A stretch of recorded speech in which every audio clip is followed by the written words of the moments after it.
Rex was just following his old habits, sniffing, checking, protecting. But people saw him as just a stray dog, until he caught the scent of a bomb in Terminal 3 and his old training kicked in. Welcome to the Frontline Voices. Before we begin this powerful story, tell us in the comments which city you're watching from today, and if you believe stories like this need to be heard, hit that subscribe button. Rex was just following his old habits, sniffing, checking, protecting. But people saw him as just a stray dog, until he caught the scent of a bomb in Terminal 3 and his old training kicked in. The first person to spot Rex at Denver International Airport was cleaning staff member Maria Rodriguez. She'd arrived early Monday morning to clean Terminal B. When she saw the dog sleeping by the door, her first thought was, another stray. Rex was a medium-sized German Shepherd, brown and black mixed. 8 years old, but looked 12. His fur was dull, eyes tired, but his posture still held discipline. Maria tried to shoo him away, but Rex simply stood up, walked to another door, and continued waiting. "Security, we have a dog in Terminal B," Maria spoke into her radio. Security guard Jake Miller arrived. 26 years old, had worked at the airport for 2 years. He liked dogs, but they couldn't be here. "Hey, buddy," he said, approaching. "This isn't the place for you." Rex looked at him. In his eyes was neither fear nor aggression, just a trying to understand expression. When Jake tried to touch him, Rex backed away but didn't leave. "I'll call animal control," Jake spoke into his radio. But then Rex did something. He sniffed the air, raised his head, and began walking toward Terminal C. Jake followed. Rex wasn't wandering randomly. He was following a specific route. He stopped by trash cans, checked baggage carts, carefully sniffed as he passed people. Jake noticed this but couldn't understand it. Second day, Rex was still there, this time found in Terminal A. Passengers were starting to complain. "Why is this dog here?" asked an irritated businessman. "It's not hygienic."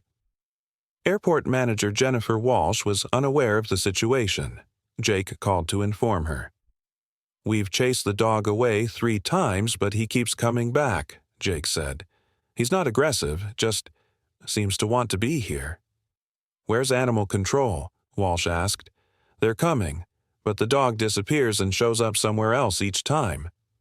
Walsh frowned. "How's he getting in?" "We don't know. He appears on security cameras, but we can't figure out how he's getting through." The truth was, Rex knew airports very well. He'd worked at the world's most dangerous airports for 3 years. Security systems, hidden passages, blind spots. He knew them all. Third day, Rex was in Terminal C. This time he was behaving differently. More tense, more focused. He sat by Gate 23, constantly sniffing the air. Security guard Lisa Chen noticed. "That dog is here again," she radioed Jake. Jake came. "This time, we're definitely removing him." But when he approached Rex, the dog did something strange. He stood up, looked at Jake. 45 minutes later, the bomb disposal team detonated the suitcase in a controlled explosion. Inside were 2 kilograms of explosives. Terminal C had been evacuated. Media had heard the news. FBI was coming, but everyone was asking the same question. How did the dog know? FBI agent Sarah Connor was examining Rex. "This is no ordinary dog," she said. Rex was now in the security office. He seemed confident, calm, as if he'd done his job and was relieved. "Is there anything on his neck?" Connor asked. Jake looked closely. "His fur is too thick. I can't see." Connor approached carefully. Rex trusted her, allowed her to touch him. She felt something in his fur. "Here," she said, showing what she'd found. It was a metal tag. It read, SGT, Rex, U.S. Army, K-9 Unit, Bomb Detection, Afghanistan, 2019 to 2022. Silence fell over the office. "Sergeant Rex," Connor read, "this dog is military. Jake's mouth hung open. A war dog. Connor made a phone call. Connect me to the Pentagon. Yes, Army K-9 unit. I need information about Sergeant Rex. Served in Afghanistan. Yes, I'll wait. 5 minutes later, the answer came. Sergeant Rex, Connor took notes, served 3 years in Afghanistan. Detected 54 bombs. Handler Sergeant Mike Chen was killed in action. Rex diagnosed with PTSD, retired 6 months ago, last seen at Colorado Springs military base. Jake tried to understand. Colorado Springs is 2 hours from here. How did he get here? War dogs sometimes search for their handlers, Connor explained. Dogs with PTSD get confused, get lost. But how did he find the bomb? Training never disappears. That scent triggered him. His old reflexes kicked in. Media picked up the story within 6 hours. War hero dog stops terrorist headlines ran. But Rex's story was more tragic. FBI records had Sergeant Mike Chen's file, 25 years old, from Los Angeles. Worked with Rex for 2 years in Afghanistan. Killed in bombing attack in 2022. Rex is searching for him, veterinarian Dr. Amanda Foster explained.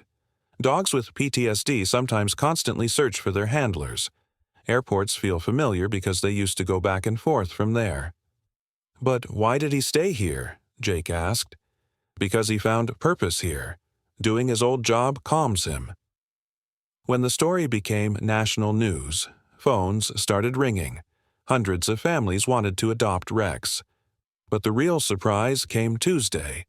A man in military uniform came to the airport. In his 40s, captain's rank. Rex started wagging his tail when he saw him. I'm Captain Robert Chen, he told the security team. Mike Chen's older brother. Jake was surprised. Chen? Your handler? After my brother died, I tried to care for Rex, but he was too affected. He ran away. I've been searching for 3 months. Rex approached Robert. He was wagging his tail but still looked sad. He's searching for Mike, Robert explained. I'm not enough for him. Dr. Foster explained the situation. Rex felt useful here. By doing his old job, he's maintaining his loyalty to Mike. What do you mean? Let Rex stay here. He can work as an airport security dog. This will help him heal. Airport manager Walsh was surprised by this suggestion. Make him an official dog? Why not? FBI agent Connor intervened. Rex saved this airport security, and his training is perfect. Monday, Rex's new ID card was ready. Rex, Denver International Airport, Security, K-9, Bomb Detection Specialist. His first official day was Wednesday. Jake would be his handler. He'd received special training. Rex seems happy here, Jake said. Rex really was happy. Every day he checked the terminals, but now he was on duty. People loved him, showed him respect.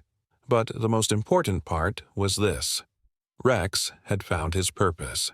He couldn't protect Mike, but he could protect thousands of passengers. A month later, Rex found his second suspicious package. This time it was drugs, but the protocol was the same. Sit, bark, wait. Good boy, Rex, Jake rewarded him. Rex wagged his tail. The sadness in his eyes was still there. But now there was purpose, too. 6 months later, a statue of Rex was erected at the airport. It read, Sergeant Rex, Afghanistan veteran, airport guardian, hero. Robert Chen was at the ceremony. Mike would be proud of this, he said. Rex sat by the statue. He was 10 years old now, but still on duty. Every morning he checked the terminals. Every evening he slept in the security office. Jake was his new handler, but more like a friend. Rex isn't just a dog, he'd tell visitors. He's a hero. Rex rested his head on Jake's hand. He still missed Mike, but he wasn't alone anymore. He was protecting thousands of people, and this made him happy. A year later, Rex retired. But he didn't leave the airport. He became a special consultant, trained young dogs. Because Rex knew that real duty never ends. Some heroes wear uniforms, Jake told a reporter. "Some just carry a loyal heart and a sharp nose." Rex wagged his tail. He'd just done his job exactly as Mike would have wanted. And, most importantly, he'd finally come home. Have you ever had a loyal friend like Rex? A four-legged hero who changed your life? Share in the comments, and if you believe stories like this need to be heard, don't forget to follow the Frontline Voices.